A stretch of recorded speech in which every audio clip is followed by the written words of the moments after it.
अस्सलाम वालेकुम guys, welcome to my channel. आज के इस ट्यूटोरियल में हम ये सीखने वाले हैं कि फॉर लूप क्या होता है, फॉर लूप का सिंटैक्स क्या होता है, इसका फॉर्मूला क्या होता है and one of the most important thing, for loop की वर्किंग क्या होती है, मीनिंग इसके बैक एंड पे क्या काम होता है, एक्चुअल में ये वर्क किस तरह करता है। तो अगर तो आपको ना फॉर लूप के अंदर कोई भी कंफ्यूजन है, कोई भी ऐसा कॉन्सेप्ट है जो कि नहीं क्लियर हो रहा, तो इस वीडियो के अंदर हम अपनी सारी प्रॉब्लम, सारी कंफ्यूजन्स दूर करने वाले हैं। आपने इस वीडियो को स्टार्ट से एंड तक कंप्लीट देखना है, कोई भी पॉइंट जो है मिस नहीं करना। इंशाल्लाह आपकी सारी कंफ्यूजन्स खत्म हो जाएंगी। आपको एक और चीज़ बताऊं, फॉर लूप ने ना हम प्रोग्रामर्स की ज़िंदगी आसान करके रख दी है। वो किस तरह, इस चीज़ को समझते हैं एक छोटी सी एग्जांपल से। हमारे पास एक क्वेश्चन है कि एग्जांपल है, write a program that display 5 times welcome on screen. हमने एक प्रोग्राम बनाना है जिसमें स्क्रीन के ऊपर 5 टाइम्स कोई भी एक मैसेज डिस्प्ले हो, और वो मैसेज क्या है, वेलकम। तो मुझे क्या करना पड़ेगा, एक बार मैं ये वेलकम लिखूंगा, एक मैसेज डिस्प्ले कराऊंगा, फिर सेम मैसेज में दूसरी बार डिस्प्ले कराऊंगा, और यहाँ पर हम लोग एंडल यूज़ कर लेते हैं ताकि हमारा जो कर्सर है वो नेक्स्ट लाइन में मूव हो जाए। ठीक है, और इसी तरीके से मुझे जो सेम अपना मैसेज है, हमारा मैसेज, उसको हमने इसमें 5 टाइम्स लिखना पड़ेगा। ऐसा ही है। और अब इसको रन करके देखते हैं, तो आप देख सकते हैं कि स्क्रीन के ऊपर 5 टाइम्स वेलकम लिखा आ गया है।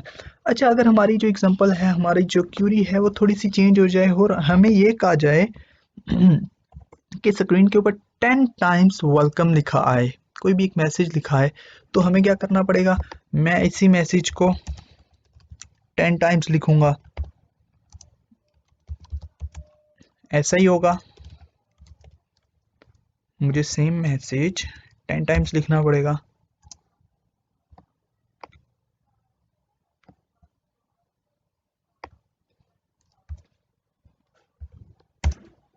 मुझे जो सेम मैसेज है, मुझे अपना सेम मैसेज 10 टाइम्स लिखना पड़ेगा। और अब मैं इसको रन करता हूँ, तो आप देख सकते हैं कि स्क्रीन के ऊपर 10 टाइम्स वेलकम लिखा आ गया है। और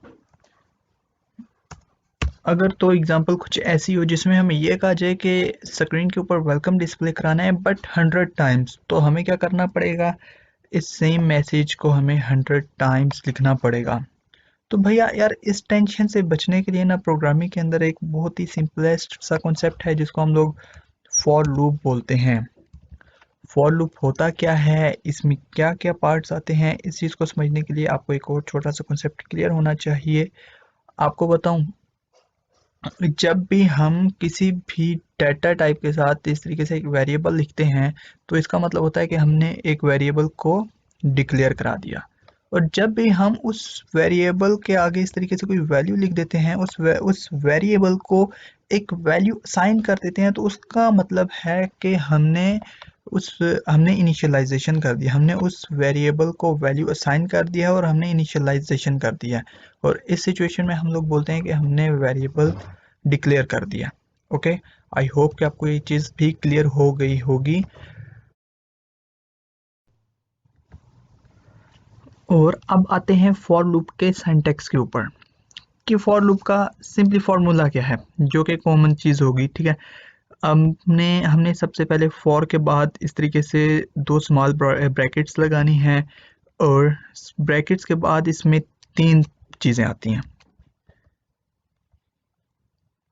जिसमें से एक को हम बोलते हैं initialization, and second one is condition, and third one is हमारा इंक्रीमेंट एंड डिक्रीमेंट पार्ट। उसके बाद जो है फॉर लूप की ब्रैकेट्स होती हैं दो, और इसके बीच में हम, इन ब्रैकेट्स के बीच में हम जो भी लिखते हैं ना, उसको हम लोग बोलते हैं ये फॉर लूप की बॉडी है। अगर तो आपको कुछ 1% भी इस चीज़ में से समझ लगा है तो बहुत है, इसको अब हम लोग प्रैक्टिकल करके देखते हैं कि ये सब किस तरीके से वर्क करता है। तो सबसे पहले क्या है, फॉर है, फॉर लिखना है, इसके बाद ब्रैकेट डालनी है। अब इस फॉर्मूले को ना, इसके सिंटैक्स को आपने अभी से ही याद कर लेना है। इसके बीच में हमने 2 सेमीकोलन्स यूज़ करने हैं। और हमने क्या देखा था, हमने एक वेरिएबल इनिशियलाइज़ कराना है। हमने एक डाटा टाइप यूज़ की, उसके बाद हमने एक वेरिएबल को डिक्लेयर कराया, हमने साथ ही जो है इसको इनिशियलाइज़ भी करा दिया। हमने वेरिएबल क्या लिया है, एंड जिसकी स्टार्टिंग वैल्यू क्या है, 1। ओके, अब जो है ये जो n है ना, जो कि 1 है, अब हम इसकी कंडीशन अप्लाई कर रहे हैं। जो भी n होगा वो लेस एंड इक्वल टू 5 होना चाहिए। अब हम अपनी ऊपर वाली सेम एग्जांपल को फॉर लूप की हेल्प से सॉल्व आउट करते हैं। और यहाँ पर आता है इंक्रीमेंट एंड डिक्रीमेंट पार्ट। और हमने देखा था फॉर लूप की इस तरीके से बॉडी होती है। अब ये बॉडी हम तभी लगाते हैं, ये 2 ब्रैकेट्स कर्ली ब्रैकेट्स, जब भी हमने इस यहाँ पर मल्टीपल स्टेटमेंट्स लिखनी हो। हमने सिर्फ एक ही स्टेटमेंट लिखनी है, इस चीज़ का भी अभी आपको अंदाज़ा हो जाएगा। और हमने यहाँ पर एक मैसेज डिस्प्ले कराना है, वेलकम, ठीक है, स्क्रीन के ऊपर। सॉरी, यहाँ पर एंडल यूज़ कर लेते हैं ताकि जो हमारा कर्सर है वो नेक्स्ट लाइन में मूव हो जाए। अब इसको रन करके देखते हैं। सॉरी, क्योंकि हमने एन डिक्लेयर कराया है तो हमें एन को ही लेके चलना है ना।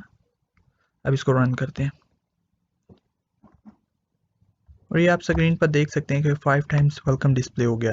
और हम अगर कंडीशन लगाते हैं 50, और यहाँ पर जरा एंडल ख़त्म कर देते हैं, इतना नीचे पहुँच जाएगा। और अब इसको रन करते हैं तो यार ये आप देख सकते हैं कि ये स्क्रीन के ऊपर ना 50 टाइम्स वेलकम डिस्प्ले हो चुका है। ओके, सो अब बात करते हैं यार कि इसके बैकएंड पे क्या काम हो रहा है। सबसे पहले हमारा क्या था, एक इनिशियलाइजेशन पार्ट। ये हमारा एक इनिशियलाइजेशन पार्ट था, यहाँ पर हमने कंडीशन लगा दी थी, ठीक है। अब हमारे इनिशियलाइजेशन पार्ट में एक नंबर है जिसकी वैल्यू n है, ठीक है। इस इनिशियलाइजेशन के पार्ट के बाद ये जंप करेगा अपनी कंडीशन के ऊपर और उसके बाद चेक करेगा कि यार n के अंदर क्या स्टोर है, 1। 1 is less and equal to 50। हमारी कंडीशन ट्रू हो गया, 1 जो है 50 से छोटा है। तो ये क्या करेगा, एक बार ना इसको डिस्प्ले कर देगा मैसेज को, और उसके बाद ना फिर ही अपना इंक्रीमेंट पार्ट अप्लाई करेगा और n की वैल्यू जो है वो 2 हो जाएगी। और उसके बाद ये 2 पर फिर चेक करेगा और उसके बाद मैसेज डिस्प्ले करेगा एंड देन जो है ये अपना इंक्रीमेंट पार्ट यूज़ करेगा। इसको समझते हैं। यहाँ से इसकी पूरी वर्किंग को अंडरस्टैंड करते हैं। सबसे पहले फॉर, उसके बाद 2 ब्रैकेट्स, उसके अंदर हमने इंक्रीमेंट, डिक्रीमेंट एंड इनिशियलाइजेशन और कंडीशन अप्लाई की, ठीक है। अब ये जो है चूँकि सी लैंग्वेज में लिखा हुआ है इसलिए हम प्रिंट एफ यूज़ कर रहे हैं। सी प्लस प्लस में हम सी आउट यूज़ करते हैं मैसेज डिस्प्ले कराने के लिए। ओके, सो फर्स्ट स्टेप में क्या होगा, जो हमारा आई है वो कंडीशन चेक करेगा। आई हमारा 1 है ना, इसके बाद ये जंप करेगा इसके कंडीशन के पार्ट पे, ठीक है। अगर तो 1 जो है 5 से छोटा हुआ तो ये क्या करेगा, अपने थर्ड स्टेप के अंदर आ करके हमारा मैसेज डिस्प्ले कर देगा। हमारा मैसेज डिस्प्ले करने के बाद ये क्या करेगा, ये वापस मूव ऑन होगा, वापस मूव करेगा हमारे इंक्रीमेंट मार्ट में, ठीक है। आई क्या था, 1 था, तो जब इंक्रीमेंट होगा आई प्लस प्लस जब होगा तो आई क्या हो जाएगा, 2 हो जाएगा। 2 होने के बाद ये वापस मूव करेगा यहाँ पर, ठीक है ना। आई 2 हो गया ना, तो आई के 2 होने के बाद ये कंडीशन दोबारा चेक करेगा। चेक करने के बाद देखेगा कि ये जो 2 है ये 5 से छोटा है, ठीक है, कंडीशन ट्रू हो जाएगी। तो ये क्या करेगा, ये वापस आएगा, मैसेज डिस्प्ले करेगा और फिर से जो है ये चला जाएगा अपने इंक्रीमेंट पार्ट के ऊपर। i2 था, i3 हो जाएगा। उसके बाद ये वापस आके अपनी कंडीशन चेक करेगा, कंडीशन ट्रू होगी, कंडीशन के बाद ये आएगा सिंपली यहाँ पर जो भी मैसेज होगा उसको डिस्प्ले करेगा, उसको प्रिंट करेगा और वापस मूव ऑन हो जाएगा अपने इंक्रीमेंट पार्ट के ऊपर। आई क्या हो जाएगा, 4 हो जाएगा, ठीक है ना। ये वापस आएगा अपने इस कंडीशन के ऊपर और चेक करेगा 4 जो है 5 से छोटा है। इसी तरीके से 4 को यहाँ पे डिस्प्ले करने के बाद ये वापस आएगा, आई 5 हो जाएगा, ठीक है ना।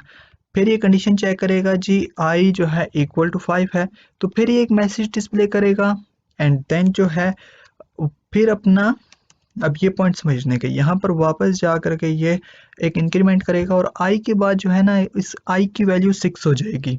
6 होने के बाद ये वापस अपनी कंडीशन चेक करेगा। अब ये वो काम है जो कि इसके बैकएंड पे हो रहा होगा, ठीक है। अब आई क्या हो जाएगा, 6 हो जाएगा।